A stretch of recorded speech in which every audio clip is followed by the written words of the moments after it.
వీళ్ళు అట్లా చెప్పట్లేదు ఇక్కడ. వీళ్ళు చెప్పిన యాజిటేషన్ చేస్తే చాలా అన్నట్టుంది వైసీపీలో. అందువల్ల ఏమైంది, వాళ్ళు చెప్పినప్పుడు ఆ రోజున ఘనంగా చేద్దాంలే అన్నట్టున్నారు వీళ్ళు. దాంతో పాటు భయాలు ఎక్కువ ఉన్నాయి ఇప్పుడు. ఎందుకంటే యాజిటేషన్ చేస్తే కేసులు పెడతారు, కేసులు పెడితే మళ్ళీ జైళ్ళు బెయిళ్ళు వాళ్ళందరినీ తీసుకురావాలి. ఎందుకు వచ్చిన పెంట మనకి?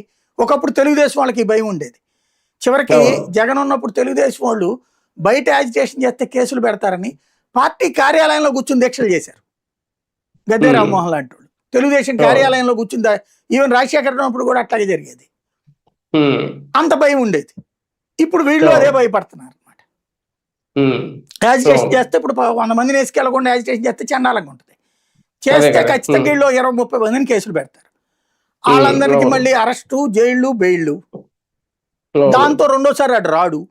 ఎందుకు వచ్చిన పెంట అని చెప్పి వీళ్ళు ఆగిపోతున్నారు. పేపర్ స్టేట్మెంట్లను టీవీల్లో డిబేట్లో మాట్లాడడం తప్పించి, అది కూడా టీవీ డిబేట్లు కూడా ఎవడి పార్టీ ఛానల్ ఆడిదే, అలా నడుస్తుంది.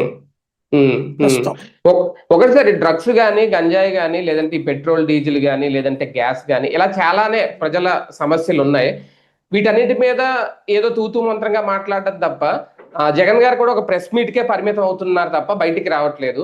అంటే నిజంగా కూటమి ప్రభుత్వం అరెస్టులు చేస్తుందనో, కేసులు పెడుతుందనో ఆ భయమే ఇంకా 2 ఏళ్లు దాటుతున్నా సరే ఇంకా వెంటాడుతుందా ప్రతిపక్షాన్ని? ఖచ్చితంగా నాకు తెలిసి లాస్ట్ ఇయర్ ఏమన్నా రోడ్డు మీదకి రాగలుగుతారు.